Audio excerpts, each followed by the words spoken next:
Summer flowers are all very well for giving you instant appeal, but what every garden needs really is year-round structure, and you get that from shrubs.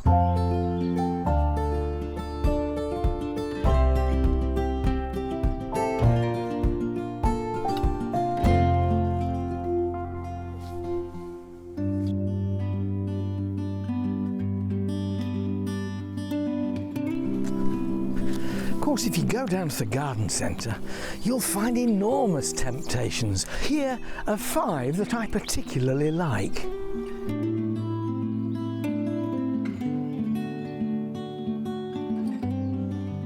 Winter doesn't just have to be evergreens. Take this dogwood here, this Cornus. You can see now lovely green leaves coming on it, and at the shoot tips here, flat heads of white flowers. So you get creamy white flowers in spring, green leaves through the summer, but when the leaves fall in winter, the colour of those stems is a vibrant crimson, and if they're growing in moist soil, which dogwoods like, you can cut these stems almost down to about 6 inches, 15 centimetres come March, and then they will put on new growth, because it's the new growth that always has this bright colour.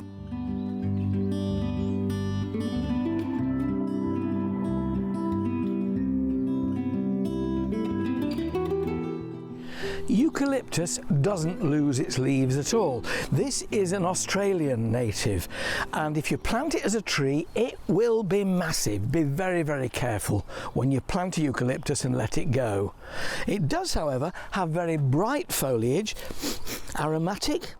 But if you let it grow up and enjoy this foliage and cut it for flower ranging and keep cutting it, or when it starts to get too big, chop it right down in spring, you can keep it young and low, and you'll keep getting this lovely foliage from this variety here called Azura. It does have, as well as a vigorous habit if you let it go, a vigorous root system. Don't plant it near drains, don't plant it near house foundations. Out in the open and kept under control like this, it's fine.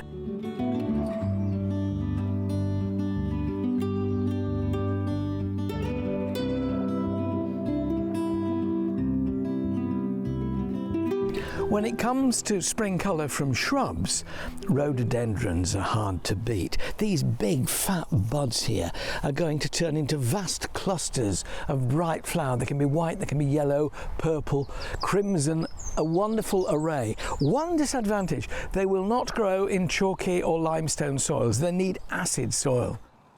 The acidity of soil is measured on the pH scale. Very acid soil is round about 4 on the pH scale. Neutral is 7, and very alkaline is up to about 14. But if you've got soil which is over 7, sort of 8 on the pH scale, it will be too chalky, too alkaline to grow them well.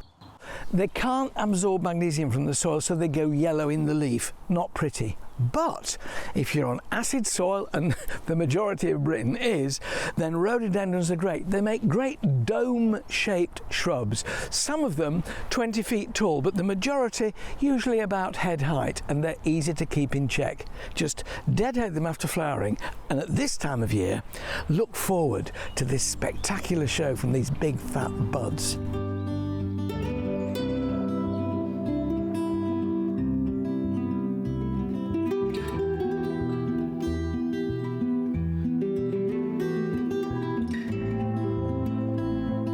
If you're wanting sunshine all the year round, nothing is brighter than the yellow-leaved version of the Mexican orange blossom, Choisya.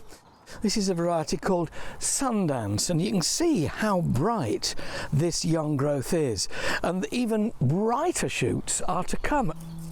The lovely thing about this is it will form a rounded shrub.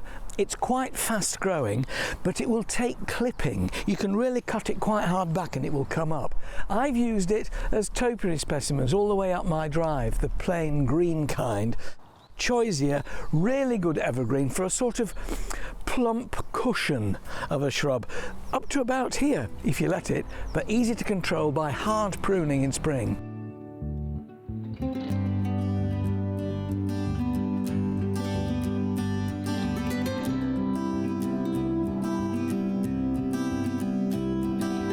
If you love topiary, but you lack either the time or the patience, you can get them ready done. This is a glorious variegated Euonymus. You can get plain green types as well. Central stem grown as a standard, this lollipop on top of a sturdy stem, and lightly clipping this over to keep it in shape. You can let it get bigger, and 3 or 4 of these down the side of a path, rather like the kind of thing you can do with you. Good idea that, isn't it? So if you take the trouble to scout out a range of plants, some evergreens, some which come into a different kind of glory like the Cornus when they lose their leaves, you'll end up, as I have here, with plants that will give you form, colour and interest right the way through the year.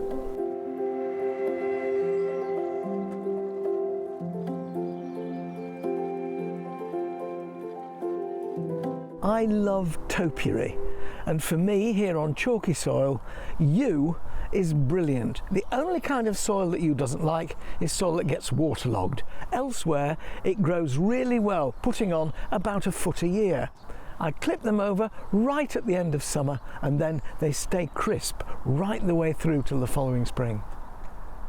What's better, if you want lower growing topiary, is to use box. Now, it's got a bad name recently, and justifiably, because it gets box blight, which is a disease which affects the foliage, and box moth, the caterpillars of which eat it.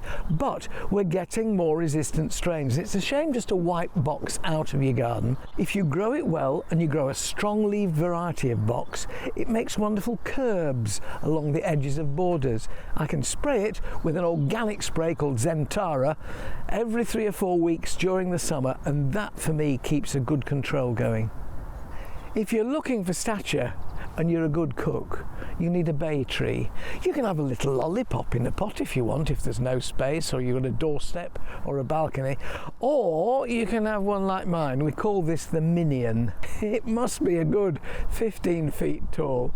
I get it clipped every autumn into this enormous great dome.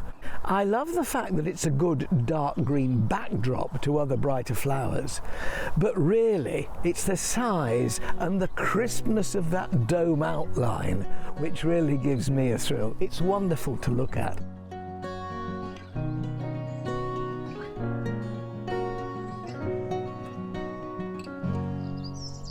I'll be posting new videos each week, so subscribe to the channel below and let's get gardening together.